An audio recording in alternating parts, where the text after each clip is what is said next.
call. Recording in progress, great. It's great to have so many of you with us. We're aware that this is quite late in the day, so we have designed an interactive and hopefully really engaging and stimulating session for you. My name is Ruth Fedder. I'm Head of Impact and Learning at Citybridge Trust. I'm sure that most of you know Citybridge Trust, but a really brief kind of explanation of who we are for those who don't. We are a very large funder within London. We give out around about £25 million worth of funding a year. We're part of a larger charity called Bridge House Estates, and we have as our corporate trustee the City of London Corporation. So we're right in the heart of London. We're very aware of the issues that are going on in London. And around 4 years ago, we developed our first impact and learning team. And we are a small but mighty team. There's only 3 full-time equivalent roles. We're looking to recruit our third at the moment. So at the moment, it's just Emma and myself, but we are mighty. And because we don't have loads of resource, we hope to achieve our objectives through our colleagues and through sharing our learning with other people. A big part of our strategy is to share the data that we're gathering internally, but also externally with our peers. So this is a big part of the reason that we're doing this session today. So I'm going to be keeping an eye on the chat and flagging anything that Emma needs to be aware of. But we're going to be hoping to achieve the following things this afternoon. So we want to talk to you about how Citybridge Trust uses data strategically, and we want to showcase 4 different ways that we do this. We also want to talk about how you can incorporate an equitable approach to your own data. And we're really aware that people are here from all different sizes of organisations, all different types of resourced organisations. Some of you will have kind of specific data, members of staff, others of you won't. And so we're hoping that we're going to provide some top tips and some really kind of practical approaches and food for thought so that anyone from any size of organisation can get something from this. So by the end of this session, you will have participated in one of our data digest sessions, and you'll hear about that in a little while when I hand over to Emma. But Emma, our wonderful data analyst, developed data digest sessions when she started about 3.5 years ago now.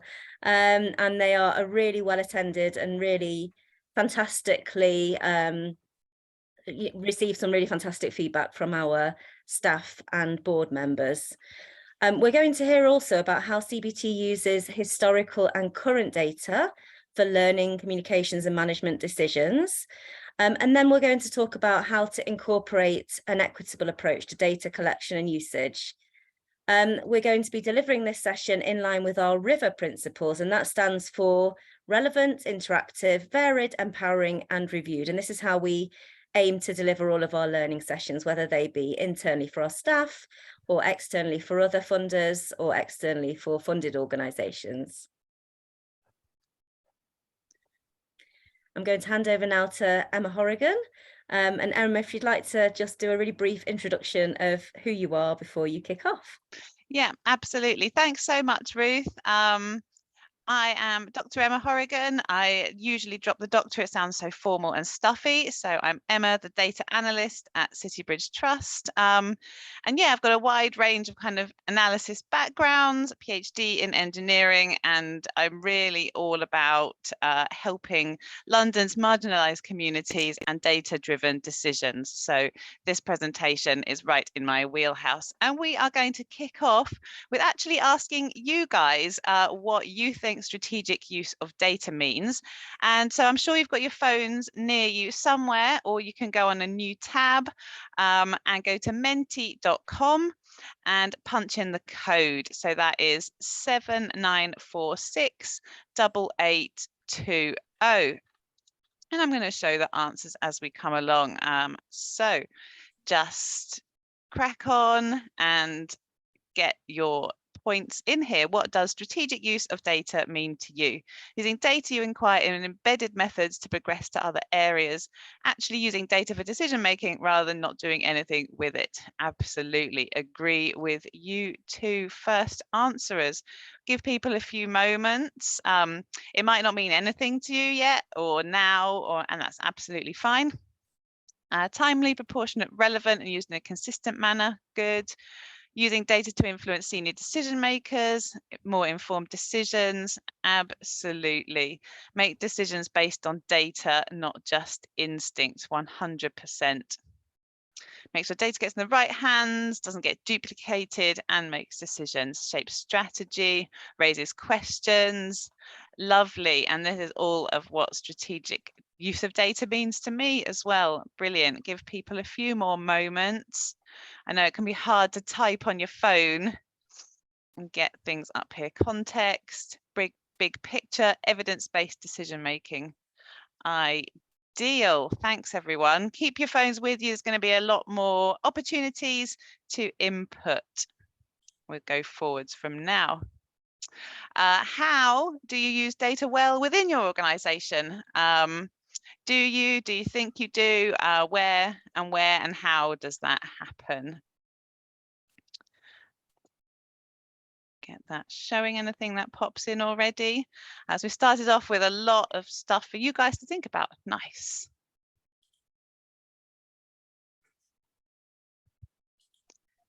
These ones always take a little moment to come in as everyone's furiously swiping or typing. No, I made a mistake. Rewind. Identifying, monitoring impact and effectiveness. Lovely. To inform strategic direction. The challenge is getting people to make time for it. Absolutely. Informing priority areas for funding, hot and cold spots, the gaps. Absolutely. Look at giving trends, what other people are doing. Brilliant. Support geographical distribution, create reports to identify people, provide feedback, community need. Love it. Great. Visual ways to present data is so important. Absolutely. And we're going to look a bit at that as well, looking at the needs in London, exploring data with staff to help them reflect and find insights. Brilliant. Give people a few more moments to aggregate the outcomes of grants to aid learning, to use as board meetings in a basic way currently, but not in a strategic level. Absolutely. We're all on a journey, aren't we? And it's good to be at any point, really. As part of the impact and learning team, we just think learning and growing is the best thing. Perfect. I am going to go on to the next one. And I think we've got one final question for you guys for now, and then it'll be on to a bit more from me. How do you think you could improve your data use? And you can see this landscape here has been improved by beavers living in the habitat. More time, absolutely. Yep. Improving data quality and highlight why we're using data. Definitely, really important. The first two answers right on the button.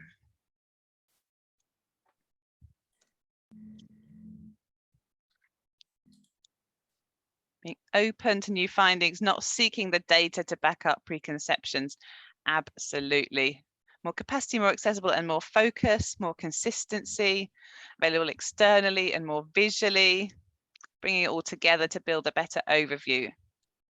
Absolutely, these are great goals.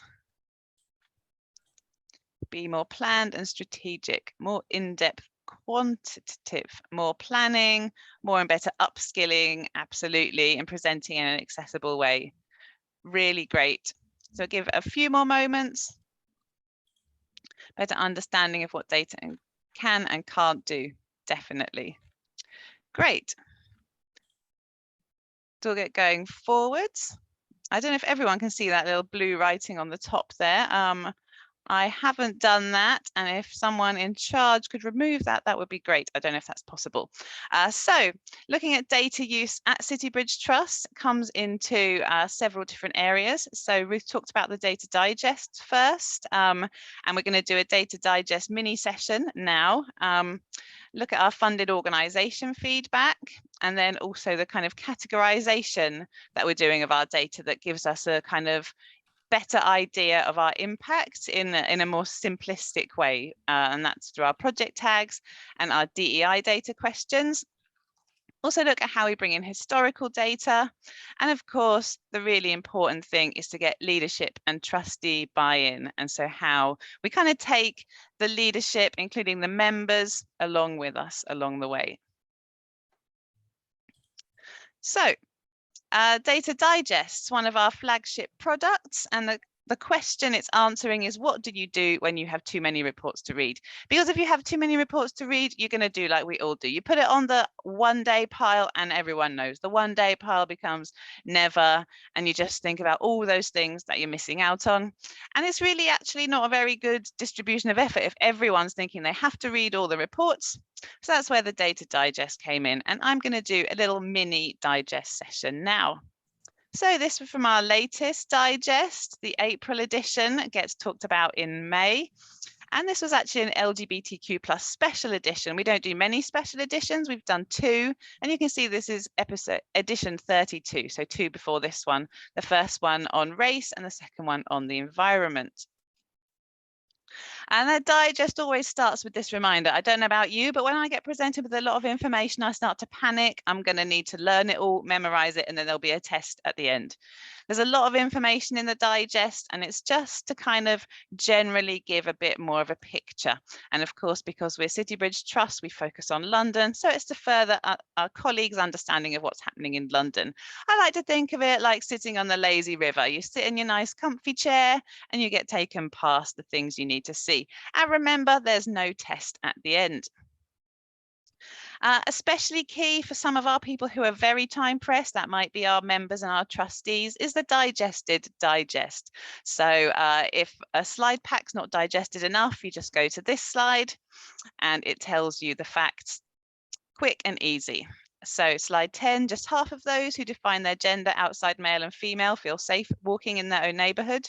Slide 19, you could find that LGBTQ plus young people are more likely than non-LGBTQ plus young people to meet up with someone they met online who actually turned out to be not who they said they were. Slide 22, 5% of people say prejudice against transgender people is rarely or never wrong. On slide 33, data about waiting times on transition on the NHS. And the waiting times are pushing people to go private with costs of upwards of 5,500. Slide 47, looking at trans and non-binary people's experience of transphobic discrimination in a healthcare setting, and around 20% of these people have experienced that. And on slide 54, LGBTQ plus immigrants are experiencing homophobia both from staff and other immigrants, sometimes their roommates. So that gives you a really quick idea of what's in the whole digest, but I'm only presenting a little slice to you right now. The purpose of this digest, to bring together commentary and context of data sources to inform and discuss about the knowledge base. It's for all members of our team and the wider Bridge House Estates team. And because it's included to help inform decision making, there's always that ask, what information do you need? What support? Is this the right format? Can you give me some feedback that can inform my learning approach and help make this product even better for you? So moving now to the reports themselves. As always in the digest, I use the report's wording. This is all about attitudes to transgender people, and it comes from the British Social Attitude Survey, and that survey only asks people to identify as man or woman. It is representative of the UK population, and we know therefore that categories may include both cis and transgender people, but we don't know in which proportion.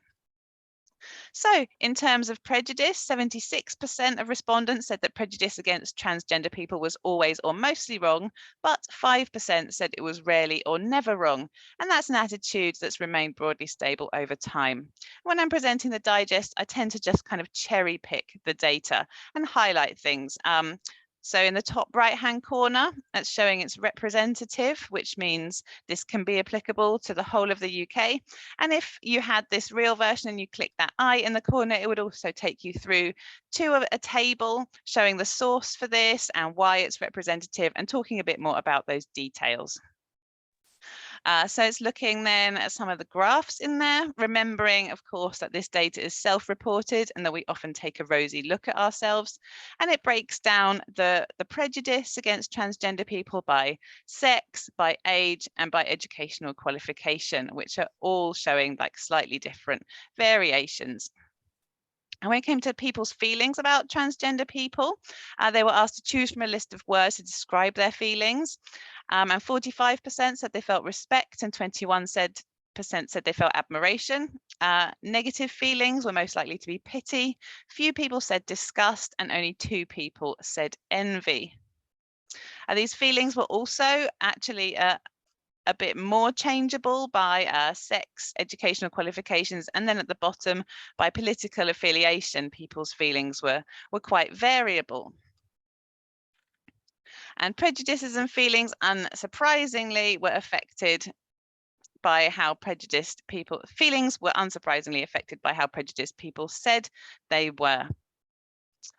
When it comes to gender change, 61% disagreed or strongly disagreed that transgender people transition because of a superficial or temporary need, but 15% actually agreed that that was true. 53% thought that transgender people should be able to have the sex on their birth certificate changed, but 24% disagreed or strongly disagreed with that. So you can see that whilst the public as a whole kind of feels prejudice is wrong, there's less support for this substantial change to legal entitlements. And a really hot button issue is refuges and toilets. 51% of people said they would be quite comfortable or very comfortable with transgender women using a refuge for women experiencing domestic violence, but 24% said they would be quite or very uncomfortable with women, more likely to say they would feel uncomfortable about a transgender woman using a women's toilet, a women's refuge, than using a women's public toilet. So moving to the second part of the mini digest session, the second report is looking at health and transgender and non-binary Black and minoritized ethnic people. And this report's all the way back from May 2016 because there's not many reports that cover the intersectionality of transgender, non-binary people and race. And that's partly because many researchers don't ask both questions. They might either be looking at sex and gender, or they might be looking at race, but not necessarily both of them.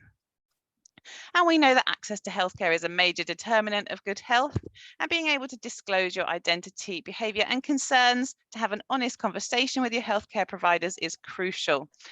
Trans and non-binary individuals experience elevated rates of discrimination, and we know that Black and minority ethnic people also experience a high likelihood of discrimination. So the intersectionality of the two is clearly going to need some support. There's often a need for patients to educate their providers about the needs of trans and non-binary people. And that could be trans-friendly etiquette or language, or a bit more serious. Around 20% of trans and non-binary individuals have experienced transphobic related discrimination when accessing healthcare services. And being trans and non-binary, Black and minority ethnic is correlated with increased emergency healthcare use. And some trans or non-binary people have actually reported being refused treatment, accused of being at fault for their healthcare conditions, having providers use inappropriate language, and even being unwilling to touch them. When it comes to this intersectionality question, like I said at the top, there's been very little research in this area. And the key limitation is that much of this current research originates in the United States. So trans and non-binary Black and minority ethnic people are frequently referred to as a sub or hidden population, partly because they can't self-identify as trans or non-binary on intake forms or government or legal documents.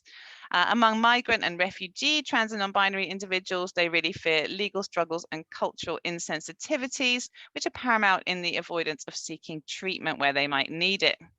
And they often feel they're pathologized rather than treated, where healthcare needs to move away from diagnosing people with gender dysphoria and then move towards exploring the behavioural health needs, which may actually stem from dealing with discrimination or may have nothing to do with their gender identity at all. And of course, appropriate care is really important. Professionals need access to training that will help them do that. And the physical, organisational and interpersonal environments can all impact on a trans and non-binary person's likelihood to access services. With studies that have provided transgender specific recommendations for health practice reform have ignored the complex needs of trans and non-binary Black and minority ethnic people. A positive at the Gender Identity Centre in London and the Gender Identity Centre in Brighton. They have a small team of nurses who specialise in trans health who can be contacted at any time via phone or email. However, London's Gender Identity Centre has now closed and the service has been devolved back to various hospitals. The key recommendations of the report are affirmative practice and therapy, clinical training, and then a lot of new research for LGBTQ+ people, for trans and non-binary people, and that intersectionality on race as well. So that's the end of the presentation of the digest. It's back to you guys now. We always do the presentation followed by a discussion. Really interested to hear what you think. Do you like the format? Do you have any comments on the content or anything you'd like to ask about the digest itself? So get back on your phones and let me know what you think. It's a bit of an information blur. The colleagues usually get the slides about 3 weeks before the session, so they can have a look through, but I do tend to present the whole thing in 15 minutes. So if you've not got time, then you can just come along, have 15 minutes and I'll tell it to you straight, and then you can go away and you don't have to participate in the discussion if you don't have the time. Very detailed. Absolutely. It's that digesting, it's important to have the details, but a kind of narrative as well. Useful summary, like the learning question. Yeah, thanks. I meant to mention the learning questions in a bit more detail. So those are our learning questions across all of our work, and we tend to put them into the digest so that we can keep track of what we're looking at. Staff are able to access the slides from one central point, and we actually have a handy document as well that has a guide to the topics. Where's the data from? So these are reports that are out there in the wild. So it usually tends to be recent reports, but obviously when it comes to more special editions, then we need to kind of look a bit more over time. How do I choose which pieces? Yeah, it's really interesting because it's kind of about equity, isn't it? So we really try to reach across the digests to kind of cover all the groups over time. The pace is pretty intense, absolutely. Interesting is accompanied by discussion. Does this increase engagement? Absolutely. The digest discussion, I think, is one of people's most favorite things to come along to. And the question on where the data, no, I think I've answered all of those. Is the evidence reference for stuff? Yeah, exactly. So that's where the topic lookup comes, and they can go back and look at the data every time. And on each slide, which you can't see, is the source that data's come from. Do we have a so what bit? That's kind of really what the discussion is for. So what? And I love that. So what's my actual favorite question. And we do, how often are we doing this? Monthly. Yeah, if you didn't trust my take, absolutely. Credibility is really important when it comes to things like this. Brilliant. Thanks so much for your engagement on that one. I'm going to take it forwards. So moving now to our other data products. These are our funded organisation feedback, our categorisation and our historical data. So the funded organisation feedback, that comes as an infographic, and you can see part of one here. It really tries to put our data into context, and the data itself comes from two places. It comes from our impact and learning forms. So those are our annual forms we ask our funded organisations to complete, and also from Grant Advisor, which allows our funded organisations to give that anonymous feedback, which is really important. It's actually quite gratifying that it tends to be kind of similar feedback through both platforms, but it's really important that people don't feel like their name has to come to a point for us to hear it. I also try to put what we're doing into context. So you can see at the top, it's got the effect on fundraising, 88%, so we have a positive, but also over to the right of that, it's giving the last 3 quarters data on that one as well, so that people can see over time we're regularly doing that. Also, under the grants in this quarter section, you can see this quarter's giving. So it's breaking down the grants that this feedback is from. BD is Bridging Divides. That's our main grant program. SI is our strategic initiatives, and AEP, our anniversary employability program. And in total, the reporting comes from 105 grants worth just over £14 million.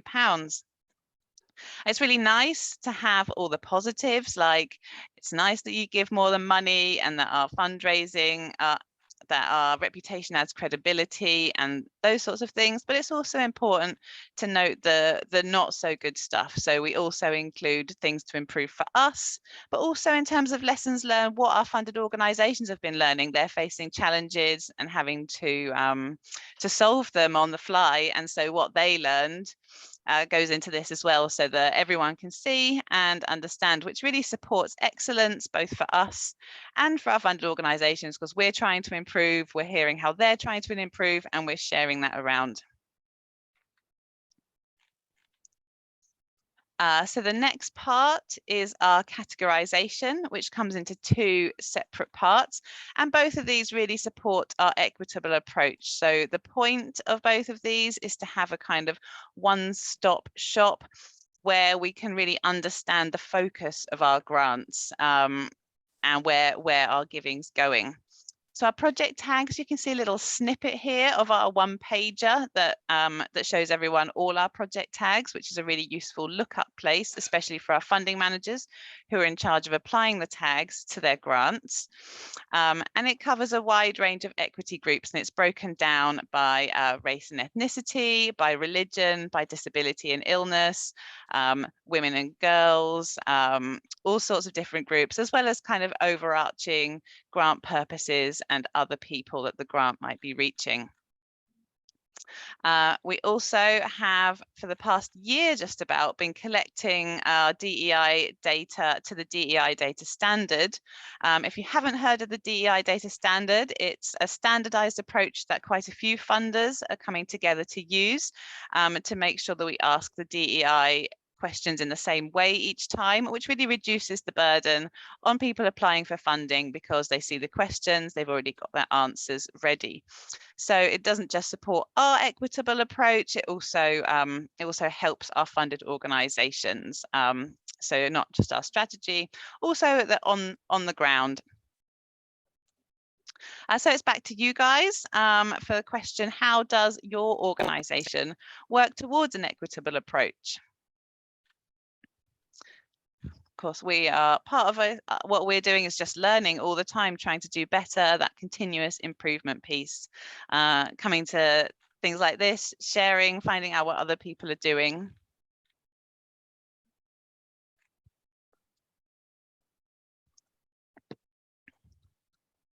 I'll give some time to see about those answers if anyone's got equality impact assessment. Great. Surveying applicants and implemented the DEI data standard. Lovely. Mapping who and what we are funding and monitoring gaps. Great. More people using the DEI data standard. Fantastic. Funders for race equality, racial justice audit. Yep, we took part in that one as well. Putting in a CRM and asking questions about the makeup of organizations and projects by race and leadership. Absolutely. Make it deliberate and you're aware of what you are and aren't doing. Completely. Encourage use of data with an intersectional lens. Absolutely. Yeah, that's a tricky one. Yeah, lots of systems aren't really set up either for that sort of approach, which makes it a bit harder. DEI data standard again, lovely. Absolutely. The more funders that are using it, the better for the people coming along and applying. Black interns and using their experience in practice, making it okay for people to ask questions and make mistakes. Love that one. I absolutely love learning from the mistakes on the fly. DEI data standard. Yep. Application prioritization. The 2027 program. Completely. Brilliant. I'll give a few more moments if anyone else has got anything on this. Else I will forward onto the next slide. Thank you very much for your inputs. So when it comes to historical data, there's lots internally and externally that we look at. Internal data might be things like the number of funded and rejected applications, but also how long it takes from the application being submitted to getting that that answer for the application for the applicant. Also bring together, like in the digest, reports of what learning is out there. So we often produce kind of specific data packs for decision making for the leadership team. And absolutely, what learning's out there is a really key part. We don't want to be reinventing the wheel. We want to learn from everything that people have done previously. And it might mean we just need a little bit of contextualizing, in particular, reformatting data to kind of make it as easy to understand and integrate as possible.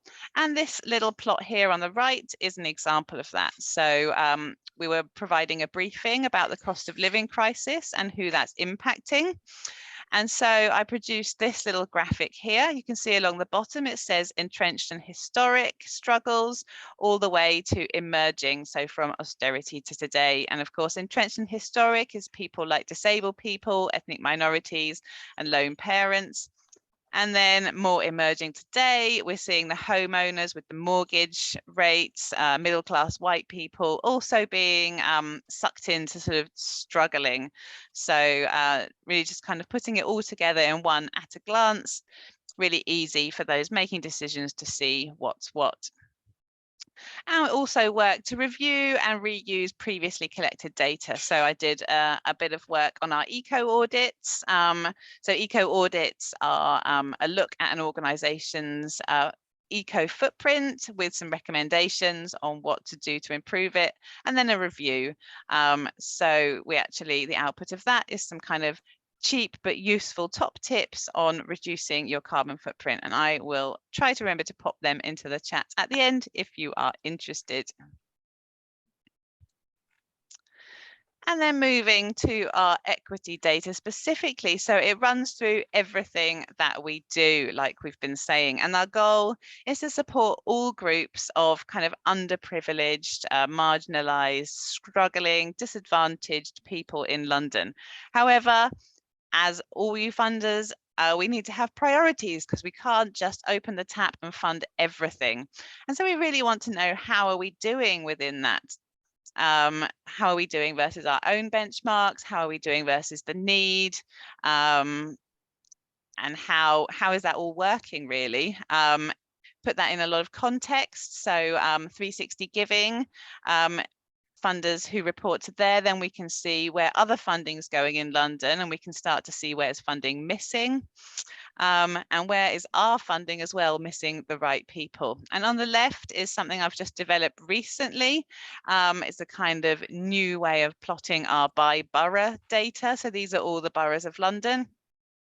And this is looking in terms of quartiles. So I should have put the legend on here, but it's red, orange, green, blue in increasing numbers of applications. And this is looking at our Propel strand where applications were not funded versus our City Bridge Trust 5-year funding. So actually it's quite good where applications we're not funding where we've already got a lot of funding. And this is for new work that I'm doing this week actually for our Propel colleagues. So equity and us, impact and learning forms. We're working on an equitable approach. We've just changed our forms to be much easier and simpler for our funded organisations to complete. We've relaunched our learning visits, which my colleague Ruth is going to talk to on the next slide. We're talking about how we've added our DEI equity questions so that we collect data in that standardized way. In 2023 to 24, we're going to start our end-to-end review of application processes, and this equity data is going to be at the heart of that. And we are after continuous improvement. If I could continuously improve this slide right now, I would remove bullet 6 because that's just hanging out with nothing really to say. But generally as well, we're always after reviewing ourselves, reviewing the processes and improving. So I'm going to pass to Ruth now to talk about our learning visits, please. Thank you, Emma. And yes, you are always continuously improving, and that was a very good example of that. Well done. Take a breath, have a glass of water. Thank you so much to everyone for your engagement so far. I've been keeping an eye on the meeting chat, and there are a couple of questions that we will, if we've got enough time, we will address them in the Q&A section at the end. However, we might not have enough time to cover everything. So if other people have got a view on any of these questions, then please do feel free to add to the meeting chat. So we felt that we couldn't have a session on strategic data usage for equitable decision making without talking about learning visits. Now, learning visits are a program which CBT has always run. We had to pause them during COVID, and this gave us an opportunity to review the learning visits approach and also refresh that as well with a fresh focus on how to balance that inherent power dynamic between funded organisation and funder. And really, this was even more enhanced by the fact that often our trustee board, our members who have the ultimate oversight of Citybridge Trust, would often want to attend learning visits, and this could sometimes make learning visits feel more like an interrogation or a very scary experience, actually. So we were very aware that we should be looking at how to balance that power dynamic, put more power in the hands of the organisations that were being visited, and make the experience as helpful, at least as helpful for them as it is for Citybridge Trust. So we trialled a new approach to this with equity at its heart. Emma did some really fantastic work around how we could allocate learning visits to organisations that may have historically received less support from us in the past. And we really kind of looked at how we could approach the visits so that we were really kind of out there and deliberate about challenging this power dynamic. And the mere fact that we stated that we were trying to do this was really well received by funded organisations. So one of them said to us, "You grasp the power differential. It's often felt by grantees and address this up front, really valuable." Another person said it was a tough challenge to make this sort of engagement feel less like scrutiny and more like a supportive relationship, but you met it well. But, you know, we're really aware that, as Emma said, we are continually looking to improve what we're doing. We're certainly not experts in equity. We're always looking to seek feedback from the organisations that we're working with. And so this is an ongoing and developing process. One piece of recent feedback that we had was that we should make it that organisations can opt in to having a learning visit rather than opting out. And so that's something that we're going to be implementing. We've been told that previously the visits have felt like a friendly interrogation. We want to make sure that the interrogation aspect of that is completely got rid of. So we're always kind of focusing on how we can make the learning visits as equitable as we possibly can. And the important part of the reason that I'm talking about this today is because having senior members of staff, having funding managers, having members of our committee attend these learning visits mean that it's bringing home all of that really important information and data about what's going on in London, and it's helping them in their decision making so that that data is really having a strategic impact.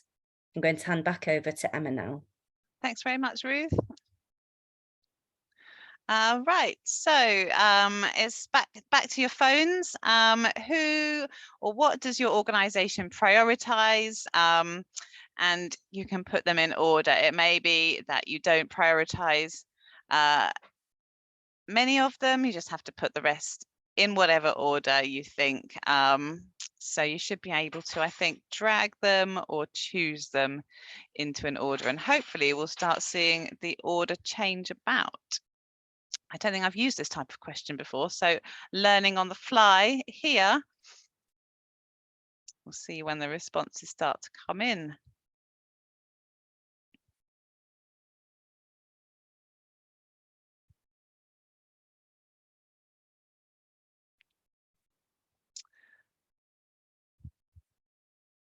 Nice, great. It looks like you don't have to pick from all of them. Perfect.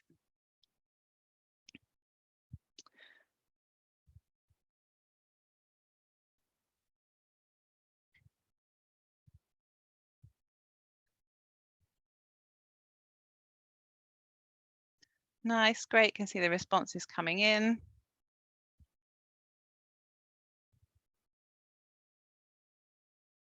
Give a bit more time if anyone else is after prioritizing as well.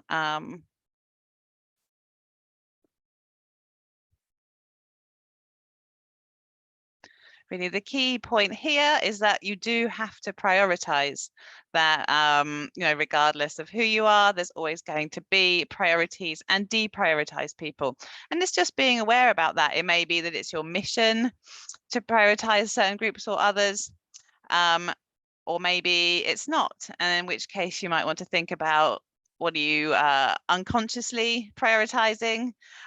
Is it the people that your leadership team thinks should be prioritized, and that sort of thing. So it's about knowing your priorities and why, really. Because the environment is 10th, and actually the whole theme of this presentation has been the environment. Lots of the slides have had nature, because I think the environment is one of our biggest equity issues. It really impacts on disadvantage the world over. So we'll move onwards to our top tips for equity data. So the key thing is understand why you need this data. Data is actually very expensive.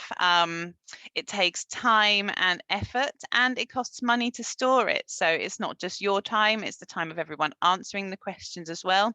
So if you don't need it, don't get it. Is someone else setting a standard for this data? So like with the DEI data standard, there's absolutely no need to reinvent the wheel. There's lots of different ways that people are already doing things. And so if something fits for you, then use it. Is this data proportionate and useful?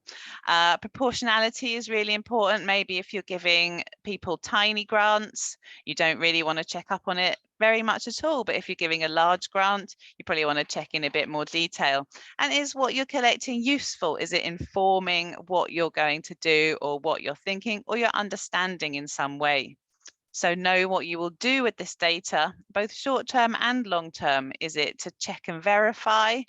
Is it to eventually feed into a strategy? Will you be monitoring it on a regular basis? Will you come back to it annually? Have a plan for it. And also allow people to opt out of giving you equity data. It may be that it's very sensitive data. It might put people at risk. So allowing them to opt out of giving this data is really important.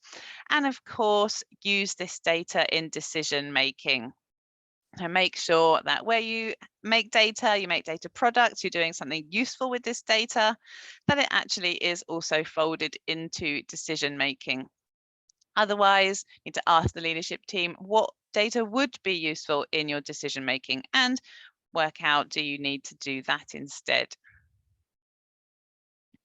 So it's the final part now, coming to the river reviewed part of our session. So do you agree or disagree that you understand how City Bridge Trust uses equity data within our operations? You've learned something new about equity data. You'll look to apply something you've learned to your own work, and you feel more empowered to have discussions about equity and equity data. So even if you haven't answered some of the previous questions, you can still go to menti.com and pop the code in and let us know what you think about our session. Always hoping to make things more relevant, more interesting. So it's really useful to hear feedback. I really love the way these guys wobble when the new data arrives as well. Maybe just me, like a good wobble. Fantastic. Give a few more moments, people to get their data into us.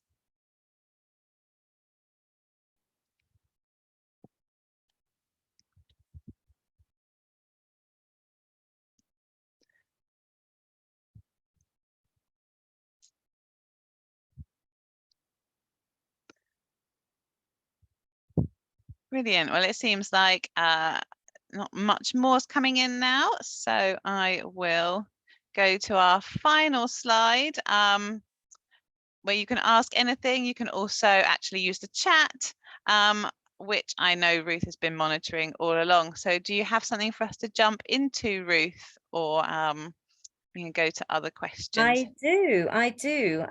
Okay, so I have a few questions here. One of them is from Paul Robson, and he says, what do people do about small groups who do not monitor users in detail and so cannot provide detailed breakdown of users? Great question. I guess it's either two things. If you need to know who they're monitoring, I mean, you might need to have a conversation with them to ask them, could they monitor in some way, even an estimate, but bearing in mind that will be an estimate. Or you work with the data that's available. You ask, do you generally target a specific group, or are you open to everyone? And quite a lot of organizations are just open to everyone. It might not be relevant to ask about any particular categories or anything like that. Does that make sense? I think I just pressed the wrong button on Menti at the meantime. Does anyone have anything to add to that? You know, we're really interested in hearing other people's approaches. Please do unmute yourself if you would like to. Are we able to unmute ourselves? Or if not, then please pop it into the chat. Okay, we have another one here, and that is from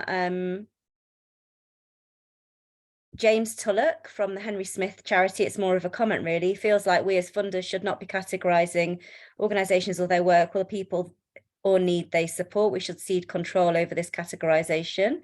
And then Hilary from Trust for London responds to that. My understanding is that it's best practice for people to categorize themselves, their organizations and work. However, in practice, sometimes data needs improvement by a bit of conversation / clarification. Emma, is there anything you would like to add to that? Absolutely. And yeah, the DEI data standard is all about, self-declaring. When it comes to the project tags, that's maybe what you're looking at. And I've got a project tag question here as well. So our project tags were developed in-house, but we did use some kind of standard data sets as well.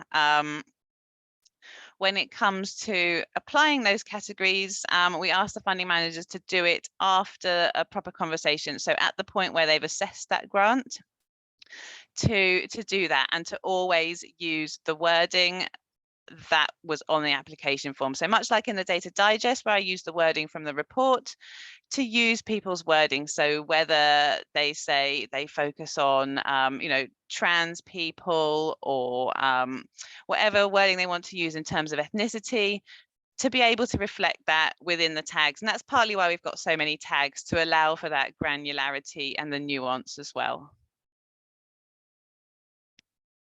Fantastic. Thank you, Emma. That's great.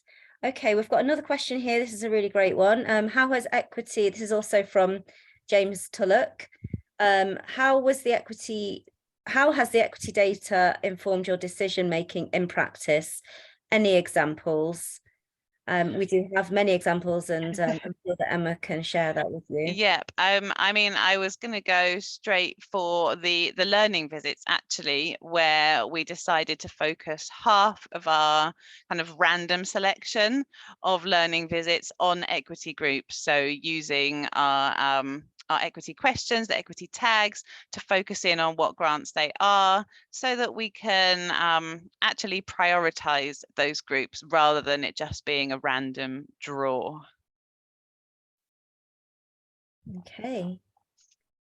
Shall I go for this question on the Menti? I managed to work out how to get back to the first question. Well done. How can thinking about intersectional identities be useful in grant making? They agree, just trying to find out how best to articulate this. And I guess it's about thinking about subgroups, subgroups of groups. So it may be that something is suitable for the main group, but subgroups of that need an entirely different situation. So in fact, the data digest, in our own discussions internally, it really kind of highlighted that the needs of queer and intersex people of colour is quite different to the needs of just queer and intersex people, and that people of colour might find that they're suffering from microaggressions in queer and intersex spaces that are mostly populated by white people. So it's about thinking, what's the kind of rest of the group identity, I suppose, because none of us is just one thing. What does the rest of the identity mean? And what might that mean for people from a minority group within that subgroup, and what difficulties might they face? And so making sure that you have that you're funding people who understand that there's nuances within groups of people is really important, and even better to fund those intersectional groups who truly understand and have that lived experience of that intersection of identity. Thanks, Emma. We've got one here from Cheers Dan, and please let me know if I've pronounced that wrongly, from the John Ellerman Foundation. And she says, do you have a view on whether it's more or less equitable to ask applicants to categorise themselves or their work or funding managers?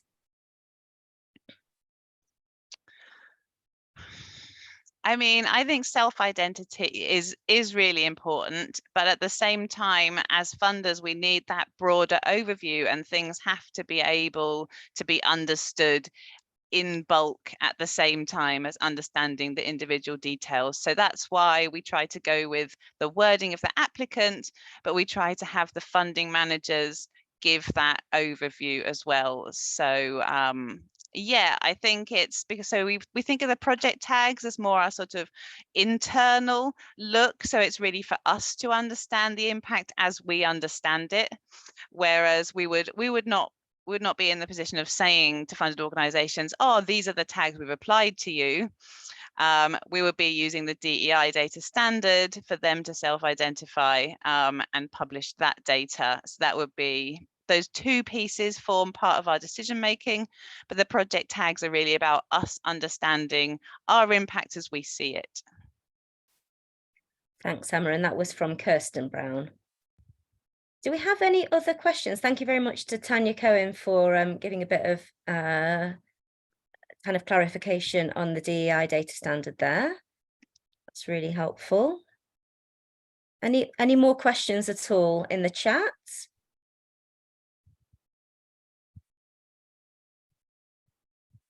Okay, if we don't have any other questions, then I think that we can draw this to an end just a few minutes early. I'm sure that you'll all be very pleased to be able to head off into your evenings. And thank you so much for the engagement that we've had on this session. It's been absolutely exceptional. So thank you. That's been brilliant. Emma, would you like to say anything before we end?